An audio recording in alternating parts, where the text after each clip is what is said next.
Колку пиротехнички средства се запленети оваа година во споредба со претходните години?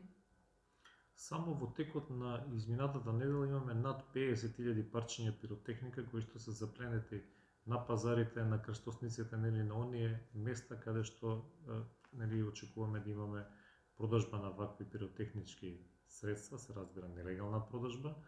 Еве токму пред малку објавивме дека во текот на вчерашниот ден во Прилеп имаме запленето околу 6.000 парчиња пиротехника и приведено 3 лица. Се разбира, продолжуваме со интензивните акции во текот на овие денови пред празниците, но и потоа за да го санкционираме нелегалното продавање на пиротехнички средства. Се разбира, нели, упатуваме и апел до граѓаните да не купуваат ваква пиротехника, затоа што на тој начин ја загрозуваат и својата и безбедноста на луѓето околу нив. Кои се законските последици, односно санкции за трговија и користење? Користењето е санкционирано со парична казна и таа се движи од 200 до 500 евра во денарска противвредност, а за нелегалната трговија и доколку нели имаме употреба на пиротехнички средства со кои што ќе се предизвикаат тешки телесни повреди или не дај Боже други последици, тогаш имаме кривична одговорност, односно затворски казни. Колку лица досега оваа година биле подложени на законски санкции?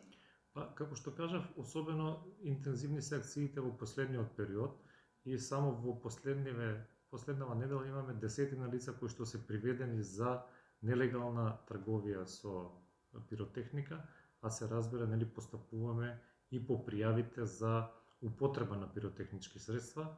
Се разбира, апели до граѓаните да соработуваат со нас, благодарност за досегашната соработка, затоа што и тие ни помагаат со своите пријави на 192 или во најблиската полициска станица, за да можеме да добиеме дополнителни информации и навремено да ги санкционираме сите престапници.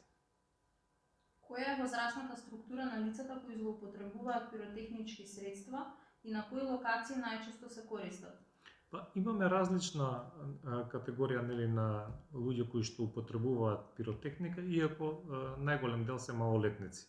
Токму поради тоа ние апелираме и до родителите, затоа што за жал имаме чести случаи кога родители купуваат пиротехника на децата за да се забават, иако таа забава може многу скапо да не чини. Може да изгубат прст, рака, друг дел од телото и на тој начин за еден момент подигање на адреналинот фактички да останат инвалиди во текот на целиот живот. Токму поради тоа, нели, апелираме до родителите, никако не им купувајте на децата пиротехника, затоа што тоа може да биде многу опасно. Кои се најчестите последици од злоупотребата на пиротехничките средства? Па, токму тоа, значи, тешки телесни повреди може да дојде до трајан инвалидитет. Ќе се потсетите дека наназад годините ние сме имале низа примери каде што лицата кои што употребуваат пиротехника, но и лицата кои што ќе се најдат во близина каде што се употребува пиротехника, да се стекнат со тешки телесни повреди и, за жал, наместо да ја прослават новогодишната ноќ во местата за прослава, да завршат во болница, и тоа не е најголемиот проблем. Најголемиот проблем е што најчесто тие лица остануваат трајни инвалиди. Кои се следните чекори на МВР за превенција?